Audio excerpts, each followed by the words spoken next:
Ipinalabas ng Camarines Norte Electric Cooperative Canoreco ang pagtaas sa presyo ng kuryente para sa mga residential consumers ngayong March 2026 billing period.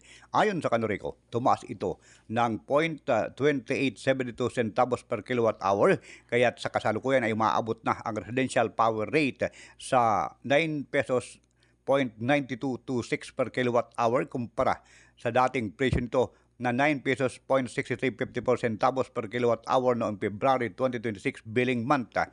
Ang pagtaas na ito ayon sa kooperatiba ay dulot ng pagtaas ng generation system charge sa halagang 0.002 per kilowatt hour na ibinabayad sa biniling kuryente mula sa Terma Luzon Incorporated o TLI at Wholesale Electricity Spot Market o WISM. Number 2, pagtaas ng transmission system charge sa halagang 0.2435 centavos per kilowatt hour na ibinabayad sa paghahatid ng kuryente ng National Grid Corporation of the Philippines o NGCP mula sa TLI at WISM patungo sa Camarines Norte. Number 3, pagtaas ng systems loss charge o halaga ng mga nawalang kuryente dahil sa mga technical at hindi technical na kadahilanan mula sa operasyon ng TLI, WISM at NGCP na nagkakahalaga ng 0.0049 centavos per kilowatt hour.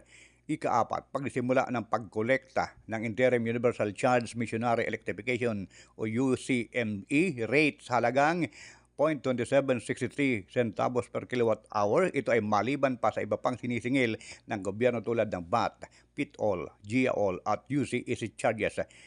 Number 5, pagtaas ng senior citizen subsidy charge sa halagang 0.001 centavos per kilowatt hour. Bunsod ng manasabing pagtaas ang kabuang madadagdag sa babayaran ng mga residential consumers ngayong April 2026 para sa kanilang mga konsumo sa kuryente ng March 2026 ay ang mga sumusunod. Ang generation system charge ngayon ay nagkakalaga na ng 4 pesos and 1705 centavos per kilowatt hour.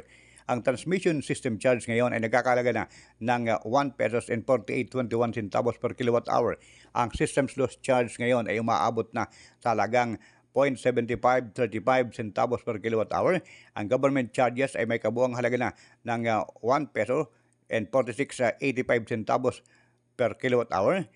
At ang subsidies at iba pang charges tulad ng senior citizens discount, lifeline rate discount at RFX CAPEX ay nagkakalaga na ng 0.4371 centavos per kilowatt hour at ang distribution supply and metering charges ay maabot na ngayon sa 1 peso and 6109 centavos per kilowatt hour.